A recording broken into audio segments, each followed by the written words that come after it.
Guys, hugas tayo ng plato. Akala ko nga ako ang hari. Hindi pala ako yung hari fan. Diyos ko po. Ano ba naman yan?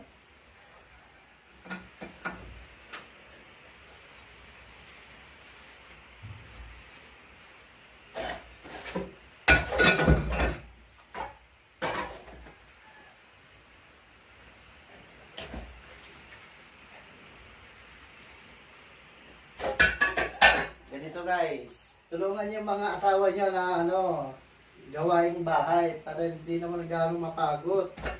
Kung kaya yung maghugas ng mga plato, maghugas kayo, magluto. Ayan katatapos na nagluto.